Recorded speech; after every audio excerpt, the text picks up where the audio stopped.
Hello everyone.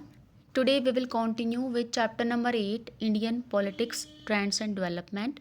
This is the second video lecture of this chapter. In the previous part we have discussed some of the major development took place in the 1990s. Fine. So in today's lecture we are going to discuss era of coalitions. So what do you mean by coalitions? Coalition means जब किसी भी party को clear majority नहीं मिलती, not any single party goat the full majority, तब दो या दो से ज़्यादा पार्टी आके अपनी मेजोरिटी शो करती हैं और गवर्नमेंट बनाती हैं. ओके, फॉर एग्जांपल अगर हमारी 543 कॉन्स्टिट्यूंसी हैं, मीन्स मतलब 543 सीट में से अपनी मेजोरिटी शो करने के लिए एटलीस्ट 273 सीट किसी भी पर्टिकुलर पार्टी को चाहिए. ओके, तो अगर किसी भी पार्टी को 273 सीट्स अगर नहीं मिलती हैं तो वो दूसरी किसी पार्टी के साथ अलाइंस बनाती हैं, दो या दो से ज़्यादा भी हो सकती हैं, और इस तरीके से बनती है हमारी कोलिशन गवर्नमेंट. तो दोनों मिलकर फिर गवर्नमेंट बनाएंगे. फाइन. तो election in 1989 led to the defeat of the Congress party but did not result in a majority for any other party. भाई ये बात हमने पढ़ी थी प्रीवियस लेक्चर में कि किस तरीके से जो एक तरीके से कांग्रेस सिस्टम का एंड मार्क किया जाता है द ईयर ऑफ 1989. लेकिन अब एंड तो हो गया, लेकिन किसी भी पार्टी को क्लियर मेजोरिटी नहीं मिली थी जीतने के लिए. ओके, सबसे ज़्यादा सीटें फिर भी कांग्रेस के पास ही थी. कांग्रेस के पास 197 सीट उस टाइम पे जीती थी. जबकि अगर हम इलेक्शन की बात करें 1984 के इलेक्शन की बात करें, उस टाइम पे after the assassination of Indira Gandhi, उस टाइम पे कांग्रेस को मिली थी 415 सीट. तो कहाँ पे 415 सीट और कहाँ पे वो सिमट के रह गई थी 197 पे. फाइन. तो अब किसी भी पार्टी को क्लियर मेजोरिटी नहीं मिलती है. कांग्रेस को कहा जाता है कि आप अलाइंस बना के गवर्नमेंट बनाओ, लेकिन जो कांग्रेस पार्टी है वो इस टाइम पे कोई भी अलाइंस नहीं बनाती है और अपोजिशन में बैठना ज़्यादा पसंद करती है. ओके, तो अब जो है जनता दल जो कि हमने पहले भी देखा था, जनता दल का अलाइंस सेवरल रीजनल पार्टीज जो आती हैं और नेशनल फ्रंट, एक नेशनल फ्रंट गवर्नमेंट बनाती हैं. ठीक है, different regional party along with Janata Dal. Okay, तो इस तरीके से नेशनल फ्रंट गवर्नमेंट की सरकार बनती है जिसको समर्थन दिया जाता है. एक तो इनका इतना बड़ा कोलिशन होता है बहुत सारे रीजनल पार्टी के साथ, प्लस में अब इनको सपोर्ट करती है बीजेपी. ठीक है, आउटसाइड सपोर्ट अभी मैं आपको बताऊंगी कि आउटसाइड सपोर्ट क्या होती है, प्लस सीपीआई लेफ्ट फ्रंट. अब जो है नेशनल फ्रंट को अब सपोर्ट दे रही हैं आउटसाइड सपोर्ट सिर्फ इनकी मेजोरिटी पूरी करने के लिए. ओके, अब आप समझ लीजिए कि आउटसाइड सपोर्ट क्या होती है. यहाँ पे आपका ये एक कार्टून भी है. ठीक है, इस कार्टून में आपको दिखाया गया है, ये ऊपर जो है दोनों के दोनों, एक तो है ज्योति बासु हैं, राइट, जो कि लेफ्ट फ्रंट के लीडर हैं, प्रेसिडेंट हैं, और दूसरी तरफ बीजेपी के प्रेसिडेंट जो रिप्रेजेंट करते हैं बीजेपी को, लाल कृष्ण आडवाणी. अब ये दोनों देखो, जो ये पार्लियामेंट है, पार्लियामेंट में वीपी सिंह है बीच में, तो इनको सपोर्ट दे रहे हैं बाहर से सपोर्ट का मतलब है कि गवर्नमेंट कैबिनेट में कोई भी मिनिस्ट्री, कोई भी डिपार्टमेंट नहीं लेती है, सिर्फ उनकी मेजोरिटी पूरी करने के लिए उनको सपोर्ट देती है. सपोर्ट देने का मतलब सिर्फ यही नहीं है कि सपोर्ट दे दी और गवर्नमेंट के साथ मिलकर वो कैबिनेट में आ गई. कोई मिनिस्ट्री नहीं लेते, कोई कैबिनेट में नहीं आती है. दोनों party BJP and CPI left front को यहाँ पे कहा गया है. जबकि ये आउटसाइड सपोर्ट देती हैं दोनों पार्टी, किसको मेजोरिटी देने के लिए, नेशनल फ्रंट को. और नेशनल फ्रंट के साथ कितनी पार्टियों का अलाइंस है, जनता दल के साथ बहुत सारी सेवरल रीजनल पार्टीज़ का काफ़ी बड़ा अलाइंस है. और इनकी मेजोरिटी फिर भी पूरी नहीं होती, और इनकी पूरी मेजोरिटी बनाने के लिए अब बीजेपी और जो लेफ्ट फ्रंट है वो इसको सपोर्ट दे रही हैं. ओके, तो यही यहाँ पे बताया गया है कि इस तरीके से फिर वीपी सिंह को बनाया जाता है प्राइम मिनिस्टर 1989 के अंदर. Okay, so the national front which itself was an alliance of Janata Dal and some other regional party, अभी मैंने आपको बताया कि रीजनल पार्टी का अलायंस है ये, रिसीव्ड सपोर्ट फ्रॉम टू. अब ये दो अपोजिट ग्रुप हैं. अब आप देखेंगे कि जो बीजेपी है वो राइट विंग है, ओके, सीपीआई लेफ्ट विंग है. तो दोनों के दोनों दो ओपोजिट पॉलिटिकल ग्रुप अब एक साथ आ गई. अब यहाँ से हमें पता चलता है कि आइडियोलॉजी मैटर नहीं करती. पॉलिटिक्स और पावर मैटर करती है कि किस पॉलिटिकल पार्टी को कहाँ पे ज़्यादा बेनिफिट मिल रहा है। Okay, so on this basis the national front formed A coalition government. अब जो नेशनल फ्रंट है वो एक कोलिशन गवर्नमेंट बनाती है, but the BJP and the left front did not join in this government, और दोनों की दोनों इस गवर्नमेंट को ज्वाइन नहीं करती हैं। ओके, अब आपकी बुक के अंदर आपका चार्ट दिया गया है पेज नंबर 179 पे। यहाँ पे अभी मैं बाद में दिखाऊंगी भी आपको कि सेंट्रल गवर्नमेंट सिंस 1989 का पूरा चार्ट आपका है, ये आप देख के समझ लेंगे। और ये पेज अगर आपको समझ में आ जाता है मीन्स आपको पूरा चैप्टर ही क्लियर हो जाता है कि कौन सी पार्टी का किस अलाइंस के साथ और किस किस टाइम पे आई थी। तो अब जो ये नेशनल फ्रंट है ये रहता है सिर्फ 1 साल तक, 1989 से 1990 तक। अब इसके पीछे भी एक स्टोरी है, ठीक है, बीजेपी की, वो अभी मैं आपको बाद में बताऊंगी जब हम अलायंस पॉलिटिक्स पढ़ेंगे, तो उसके बाद आपको मैं पूरी ये समझाऊंगी। फाइन, तो अभी हम चलते हैं नेक्स्ट टॉपिक पे। नेक्स्ट टॉपिक हमारा है डिक्लाइन ऑफ कांग्रेस। तो अब डिक्लाइन ऑफ कांग्रेस हो जाता है मीन्स की मल्टी पार्टी इरा जो है वो शुरू हो चुकी है। The defeat of Congress party marked, अभी मैं आपको पहले ये बता देती हूँ कि जो ये इरा ऑफ कॉलिशन में हमने पढ़ा था ना कि लेफ्ट फ्रंट नेशनल फ्रंट की गवर्नमेंट बनती है, वीपी सिंह प्राइम मिनिस्टर बनते हैं, ठीक है, तो ये भी ज़्यादा लंबे टाइम तक नहीं टिकती है। अभी मैं आपको बताऊंगी कि कैसे कैसे क्या क्या होता है।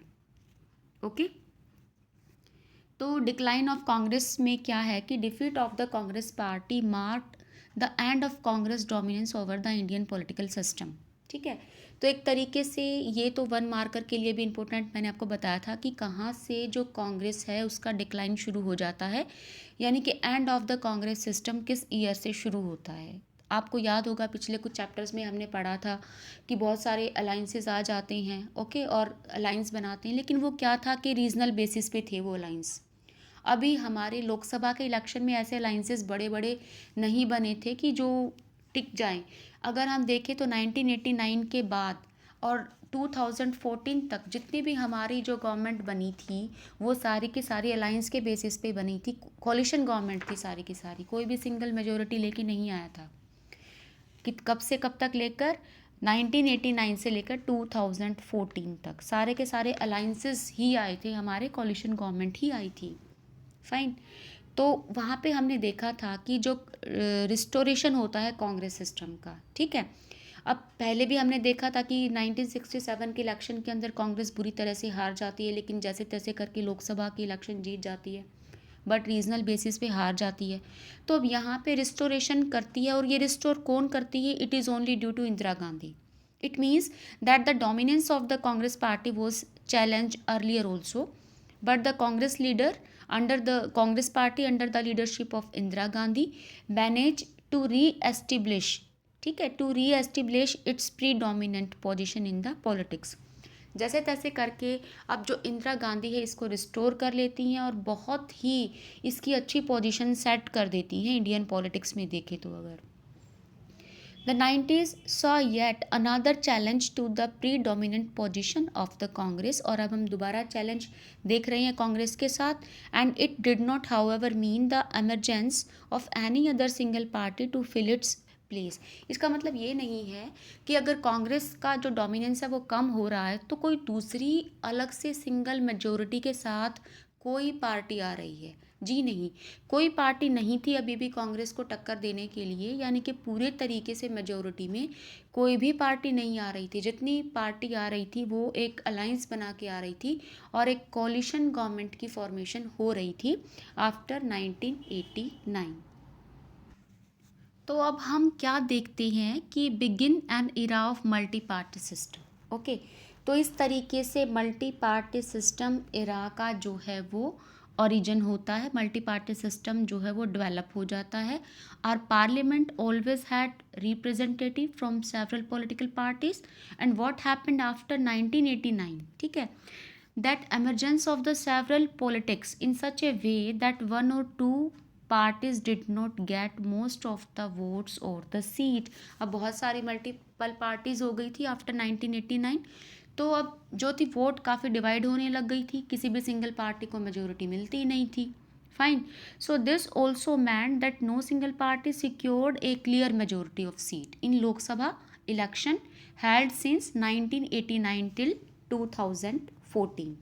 1989 से 2014 तक किसी भी पार्टी को अब नहीं मिलती है majority, clear majority. This development initiated an era of coalition government, और यहीं से कोलिशन गवर्नमेंट बननी शुरू होती है। शुरुआत तो पहले भी हो चुकी है 60s के डिकेड की अगर हम बात करें, लेकिन वो ज़्यादातर रीजनल लेवल पे थी। अब जो थी सेंटर लेवल पे आनी शुरू हो गई coalition government at the centre, in which regional parties played a crucial role in forming ruling alliances.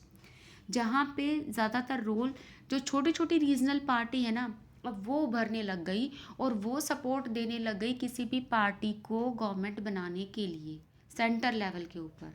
तो इतने ज़्यादा ये कोलिशन गवर्नमेंट का इरा जो था वो शुरू हो जाता है अब। ओके, सो नेक्स्ट हमारा टॉपिक है alliance politics, right. Alliance politics में हम क्या देखते हैं that the 90s also saw the emergence of powerful parties and the movement that represented the Dalit and the backward classes, right, like the other backward classes।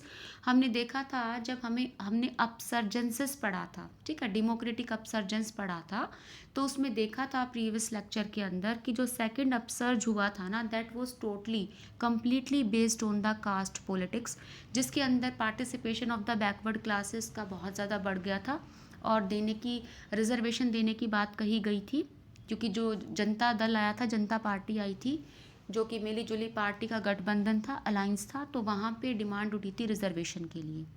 अब जो छोटी छोटी जो बैकवर्ड क्लास पार्टी है, many of these parties represented powerful regional assertion as well as these party played an important role in the united front government। United front government को frame करने में, उसको हेल्प करने में छोटी छोटी बैकवर्ड क्लासेस की रीजनल पार्टी आनी शुरू हो गई थी, जो कि 1996 के बाद पावर में आनी शुरू हो गई थी। And the united front was similar to the national front. जैसा कि नेशनल फ्रंट हमने देखा वैसा यूनाइटेड फ्रंट था, वो भी बहुत सारी पार्टी का अलायंस था, यूनाइटेड फ्रंट भी, और नेशनल फ्रंट जो था वो भी बहुत सारी पार्टी का मिलके अलायंस था। For it included Janata Dal and several regional parties. Okay, so this time अब क्या होता है 1996 में, BJP did not support the government. अब ये समझने के लिए आपको पीछे जाना पड़ेगा, पूरी हिस्ट्री आपको समझनी पड़ेगी। जब पहले 1989 के अंदर कांग्रेस बनती है, कांग्रेस पार्टी हार जाती है, उस टाइम पर क्या बनता है, नेशनल फ्रंट, जो कि जनता दल और सेवरल रीजनल पार्टीज़ के अलायंस के साथ गवर्नमेंट बनाते हैं। वीपी सिंह जो थे उसके प्राइम मिनिस्टर बनते हैं, और आउटसाइड सपोर्ट जैसा कि मैंने आपको भी बताया था बीजेपी का रहता है और लेफ्ट फ्रंट का रहता है, ठीक है। उसके कुछ टाइम के बाद क्या होता है, कुछ अयोध्या डिस्प्यूट्स चल रहा होता है, उसी के बीच में जो बीजेपी है वो एक रथ यात्रा निकालती है। जब ये अपनी रथ यात्रा निकालती है तो उस टाइम पर इसको काफ़ी पॉपुलैरिटी मिलती है, और जब ये रथ यात्रा निकल रही होती है तो उस टाइम बिहार में इसको रोक लिया जाता है बीजेपी की रथ यात्रा को। और क्योंकि सबको, जितनी भी अपोजिशन पार्टी थी, सबको यही लग रहा था कि जो बीजेपी है वो काफ़ी एक लार्जेस्ट पार्टी जो है ना एमर्ज हो रही है, BJP was quickly rising in popularity, सबको यही लग रहा था। So the after Ayodhya Rath यात्रा द पीपल वर थिंकिंग जो बीजेपी है अब वो काफ़ी बड़ी पार्टी बन जाएगी। उस टाइम पे लालू प्रसाद यादव की गवर्नमेंट थी बिहार के अंदर, तो उनकी रथ यात्रा को रोक लिया जाता है। जैसे ही बीजेपी की रथ यात्रा को रोक लिया जाता है तो बीजेपी अपना समर्थन वापस ले लेती है, जो सेंटर में गवर्नमेंट थी वीपी सिंह की। अब ये तो वीपी सिंह के लिए भी बड़ा मतलब चिंता का विषय था कि जो पार्टी उसको सपोर्ट कर रही है वही पार्टी अब उसके अगेंस्ट वो कैसे बोले, और वही पार्टी को इतनी पॉपुलैरिटी मिलती जा रही है। तो ऐसा ना हो कि कभी बीजेपी को ही सारी सपोर्ट मिल जाए अगले इलेक्शन में, ये डर सारी अपोजिशन पार्टी को बेसिकली उस टाइम पे था। तो अब जैसे ही उसकी रथ यात्रा रोकी जाती है तो उस टाइम पर बीजेपी अपनी सपोर्ट वापस ले लेती है, किससे, नेशनल फ्रंट से।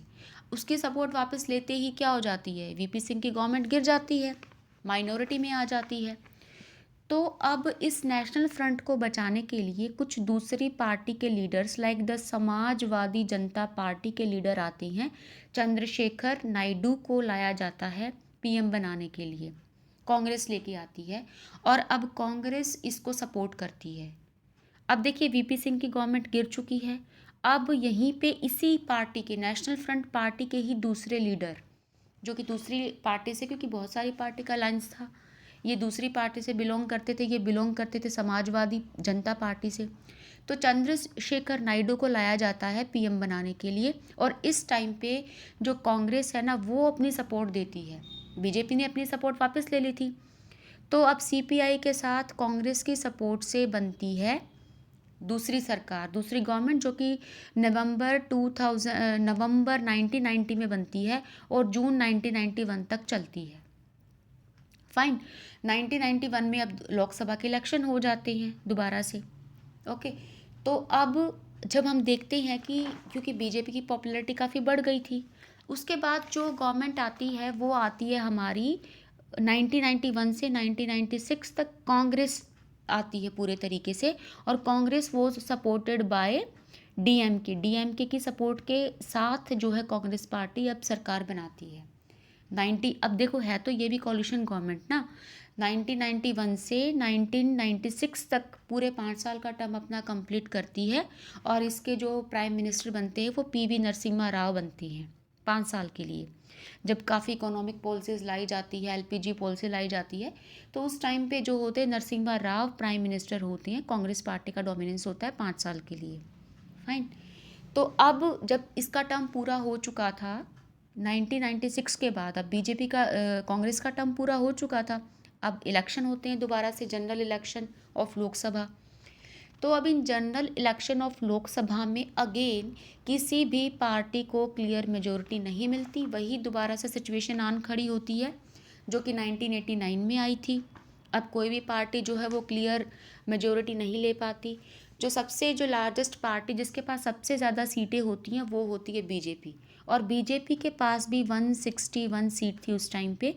इतनी सीट नहीं थी कि वो अपनी गवर्नमेंट बना सके, जैसे कि 443 टोटल थी उसमें से, और उसको 161 मिली थी। ठीक है, लेकिन इतनी नहीं थी कि वो अपनी गवर्नमेंट जो है वो बना सके। दूसरी नंबर पे कांग्रेस बड़ी पार्टी थी जिसको 140 सीट मिली थी। तो अब कांग्रेस को बोला जाता है, पहले तो बीजेपी को इनवाइट किया जाता है prime minister, as a prime minister की भाई इसको I forget the name, yes, Atal Bihari Vajpayee को। ठीक है, अटल बिहारी वाजपेयी को प्राइम मिनिस्टर के लिए इनवाइट किया जाता है उस टाइम पे। कब? 1996 में। क्योंकि उनके पास, बीजेपी के पास इस टाइम पे सीट होती हैं 161। ठीक है, 161 सीटें होती हैं और उनको कहा जाता है कि आप, उसको शपथ दिलवा दी जाती है अटल बिहारी वाजपेयी को प्राइम मिनिस्टर की।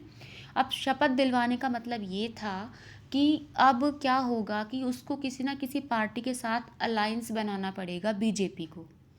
लेकिन कोई भी party, no single party was ready to make alliance with BJP after Ayodhya Rath यात्रा।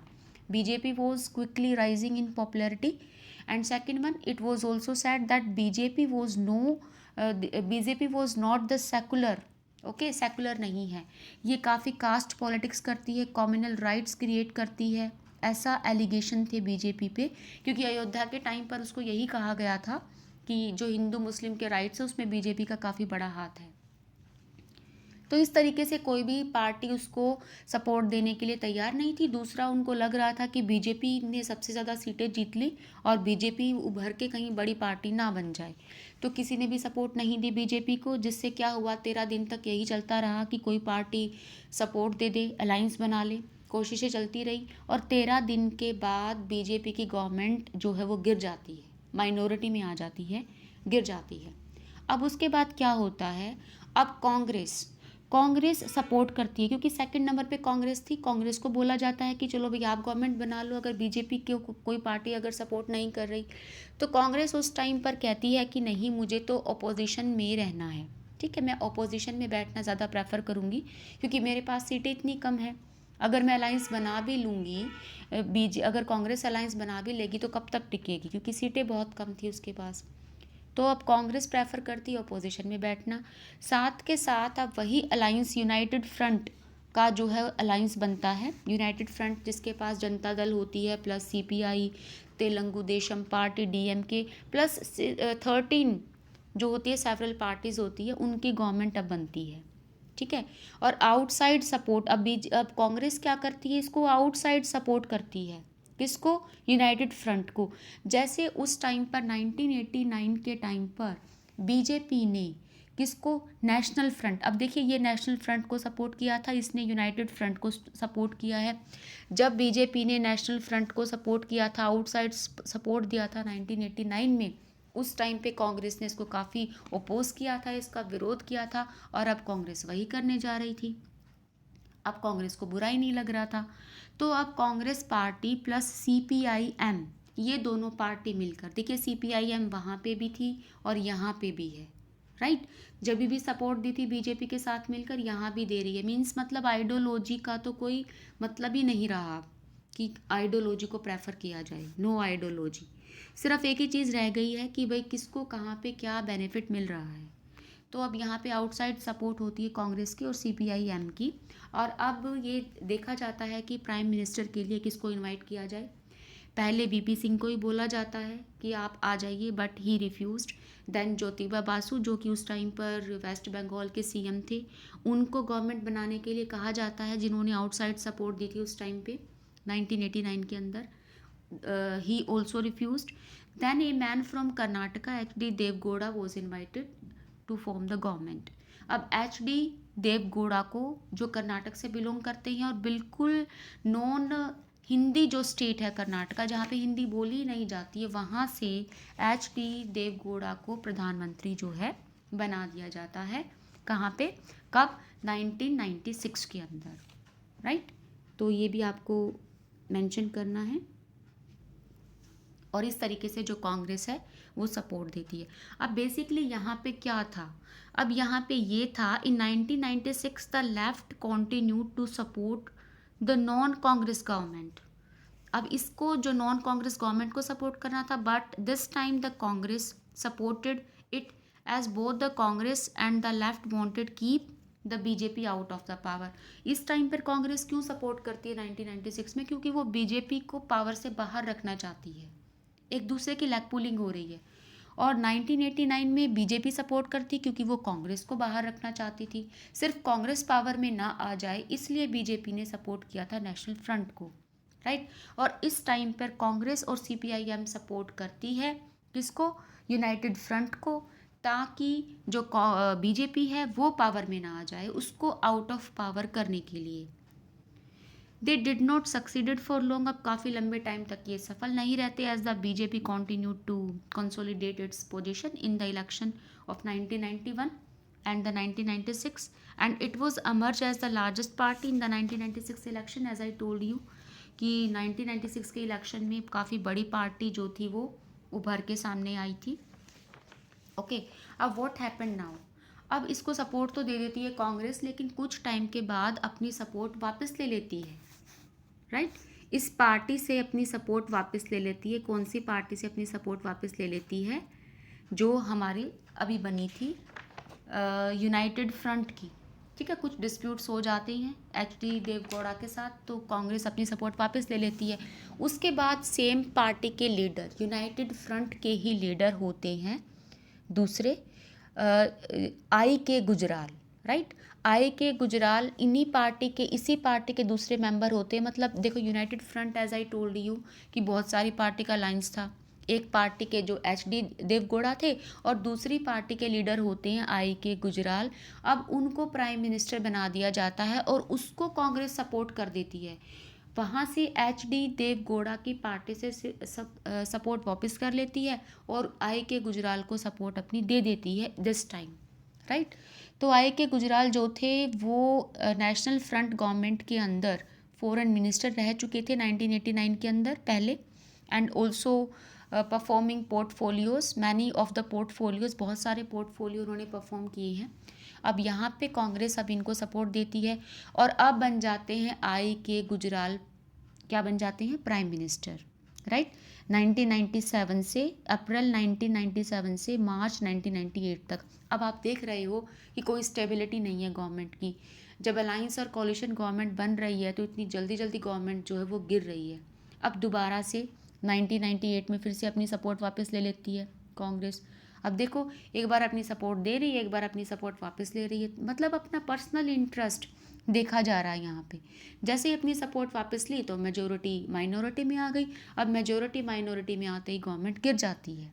ओके, उसके बाद दोबारा से अब मार्च 1998 के अंदर जब यहाँ पे गवर्नमेंट गिर जाती है तो उसके बाद बीजेपी का, नेशनल डेमोक्रेटिक अलायंस के साथ बीजेपी फिर से गवर्नमेंट बनाती है 1998 के अंदर। तो अब दूसरी बार अटल बिहारी वाजपेयी जो है वो प्राइम मिनिस्टर बनते हैं 19 मंथ के लिए, फाइन। तो 19 महीने के लिए दोबारा से अब प्राइम मिनिस्टर बनते हैं फ्रॉम मार्च 1998 टू अक्टूबर 1999। आपका यहाँ पे मेंशन भी है, ये देखिए यहाँ पे है, you have to underline over here कि इस तरीके से जो है बीजेपी की गवर्नमेंट बन जाती है और अटल बिहारी वाजपेयी जो है वो प्राइम मिनिस्टर बनते हैं फ्रॉम 1998 टू जून 1999। ओके, उसके बाद जो है लोकसभा के जनरल इलेक्शन का टाइम हो जाता है, जनरल इलेक्शन होती है 1999 के अंदर। और उसके बाद अटल बिहारी वाजपेयी दोबारा से पावर में आते हैं with the alliance NDA. NDA की फुल फॉर्म है नेशनल डेमोक्रेटिक अलायंस और यूपीए की फुल फॉर्म है यूनाइटेड प्रोग्रेसिव अलायंस। यूपीए जो है वो अब फिलहाल कांग्रेस का अलायंस है और एनडीए जो है वो बीजेपी का अलायंस है। यानी कि अब जो है काफ़ी स्मार्ट हो गए हैं हमारे पॉलिटिकल लीडर्स, पहले से ही अपने अलायंस जो है वो बना के रखते हैं, क्योंकि उस टाइम पर बड़ी डिफ़िकल्ट सिचुएशन हो जाती थी कि अब इस पार्टी को इतनी मेजोरिटी मिली, इसको इतनी, अब कौन किसके साथ मिलकर गवर्नमेंट बनाएगा। ओके, तो उसके बाद पावर में आते हैं अटल बिहारी वाजपेयी फ्रॉम 1999 से लेकर मई 2004 तक। और अलायंस कौन सा होता है, NDA, national democratic alliance, BJP का अलायंस है ये। तो बीजेपी अब पूरा 5 साल का टर्म पूरा करती है 2004 तक, राइट। ओके, अब यहाँ पे कार्टून आपको दिखाया गया है, कार्टून रिप्रेजेंट कि 1991 और 1999, ठीक है। अब 1999 के बाद में क्या दिखाया गया है, इस कार्टून क्या रिप्रेजेंट करता है कि यहाँ पे जो था एक सिंगल पार्टी का डोमिनेंस था, यानी कि कांग्रेस से शुरू होता था और कांग्रेस पे ही ख़त्म होता था।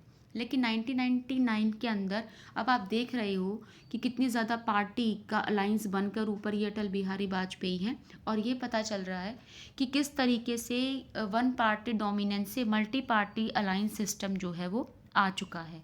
सो ये कार्टून आपको यही रिप्रेजेंट कर रहा है यहाँ पे, फाइन, राइट। आगे पढ़ते हैं।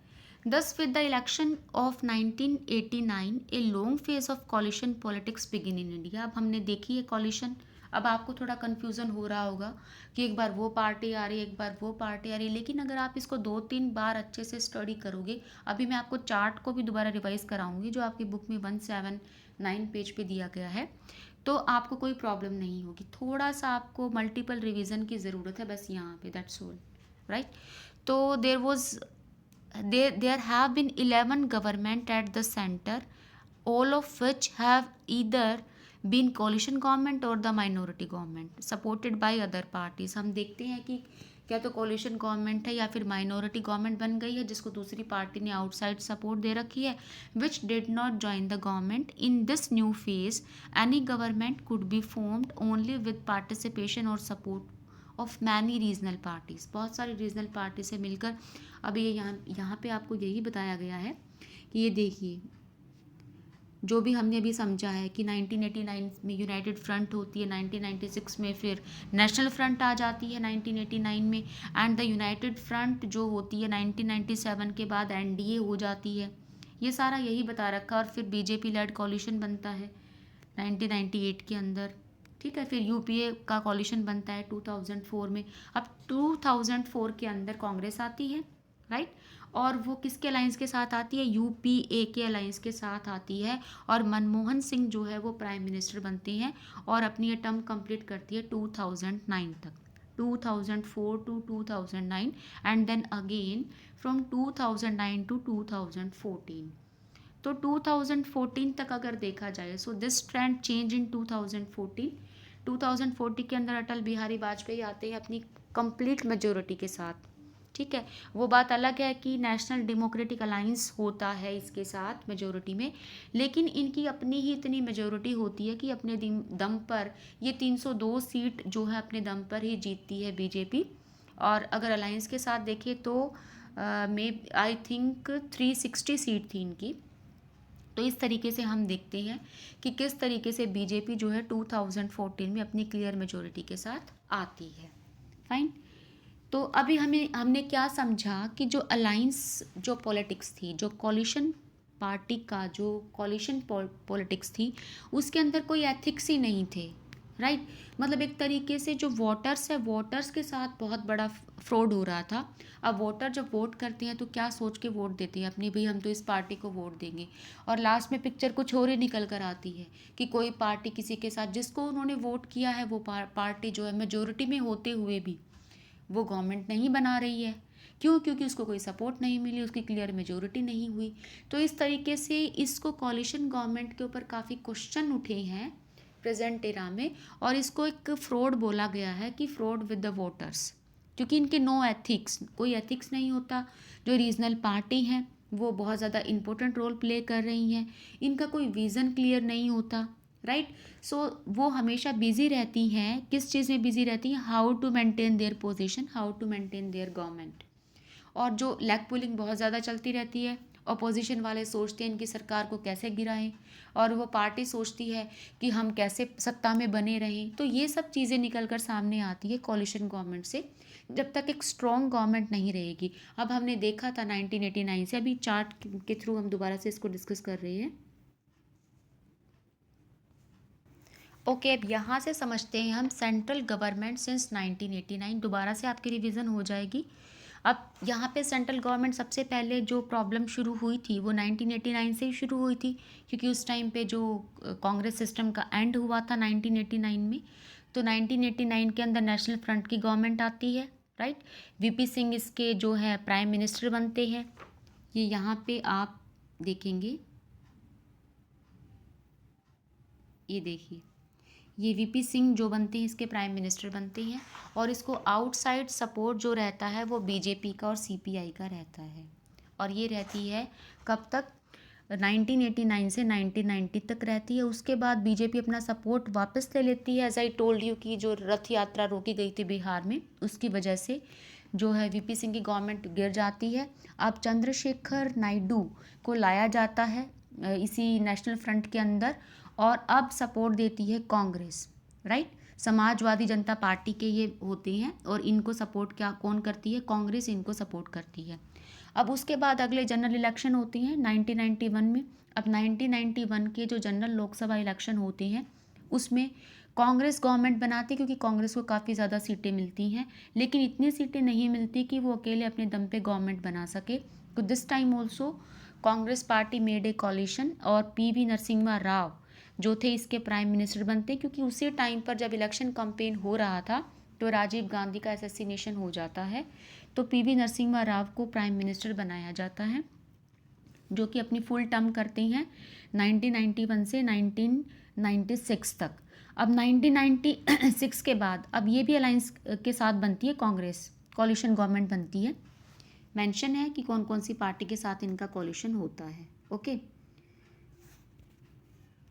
आफ्टर दैट क्या होता है कि 1996 के अंदर जब इलेक्शन होते हैं दोबारा से, तो उनके अंदर सेम होता है जैसे कि 1989 में हुआ था. किसी भी पार्टी को क्लियर मेजोरिटी नहीं मिलती. तो अब यहाँ पे बीजेपी को, जो कि लार्जेस्ट पार्टी थी, जो 161 वोट लेकर जीती थी, तो उसको इनवाइट किया जाता है कि आप सरकार बनाओ. तो अटल बिहारी वाजपेयी को प्राइम मिनिस्टर की शपथ दिलवा दी जाती है, और 13 दिन तक ये लड़ाई चलती रहती है. काफ़ी कोशिशें की जाती है कि किसी पार्टी का सपोर्ट मिल जाए, but no party was ready to give support to BJP. Fine. Reason मैंने आपको बताई थी क्या रीज़न थी. उसके बाद अटल बिहारी वाजपेयी की गवर्नमेंट फिर से गिर जाती है 13 दिन के बाद ही. ओके। आफ्टर दैट क्या होता है, अब कांग्रेस पार्टी सपोर्ट देती है, आउटसाइड सपोर्ट और सीपीआई देती है किसको, यूनाइटेड फ्रंट को। यूनाइटेड फ्रंट जो है, जो जनता दल के साथ बहुत सारी पार्टीज़ का अलाइंस है, 13 पार्टी का अलाइंस है, वो गवर्नमेंट बनाता है और इसके जो प्राइम मिनिस्टर बनते हैं वो HD देवगौड़ा बनते हैं। अब HD देवगौड़ा से भी कांग्रेस कुछ टाइम के बाद अपनी सपोर्ट जो है वापस ले लेती है फिर से, और दोबारा से फिर उसी पार्टी के दूसरे लीडर आई के गुजराल, उनको प्राइम मिनिस्टर बनाया जाता है, आई के गुजराल को, राइट। इनको प्राइम मिनिस्टर बनाया जाता है, यहाँ से अब सपोर्ट अपनी वापस ले लेती है कांग्रेस। तो अब इनके पास भी, ये भी कुछ टाइम तक ही रहते हैं, उसके बाद फिर कांग्रेस दोबारा से अपनी सपोर्ट वापस ले लेती है। अब कांग्रेस की सपोर्ट वापस लेने के बाद अब बीजेपी अपने अलायंस के साथ आती है और अपनी गवर्नमेंट बनाती है, जो कि 19 मंथ के लिए रहती है। दोबारा से अटल बिहारी वाजपेयी को बनाया जाता है प्रधानमंत्री, ठीक है, जो कि रहते हैं मार्च 98 से 99 तक रहते हैं, अक्टूबर 99 तक वो रहते हैं। यहाँ पर भी जो नेशनल डेमोक्रेटिक अलायंस, ठीक है, NDA के साथ, NDA की सपोर्ट है, यहाँ पे भी अलायंस के साथ गवर्नमेंट बनी है। आफ्टर दैट अब दोबारा से जनरल इलेक्शन होते हैं 1999 के अंदर, और फिर 2004 तक रहती है हमारी बीजेपी अपने अलायंस के साथ, NDA के साथ, जो अभी हम आगे डिस्कस करेंगे, NDA 1, NDA 2, NDA 3 and 4, okay. तो अब यहाँ पर अटल बिहारी वाजपेयी जो है पूरा अपने 5 साल का टर्म कंप्लीट करते हैं। देन अगेन अगले जनरल इलेक्शन होती हैं 2000 मई 2004 के अंदर।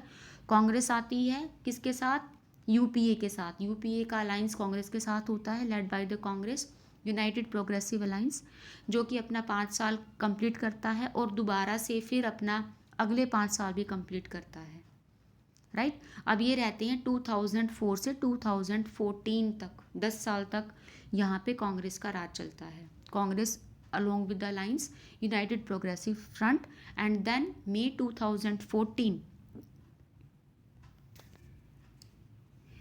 2014 में आते हैं Narendra Modi, right.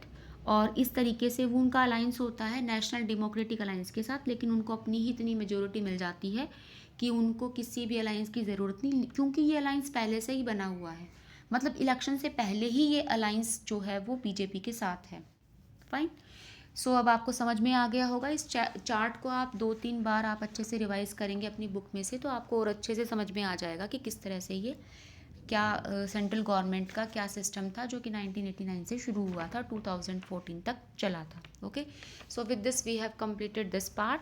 The rest part of this chapter we will continue in the next video lecture. So thank you for being with me.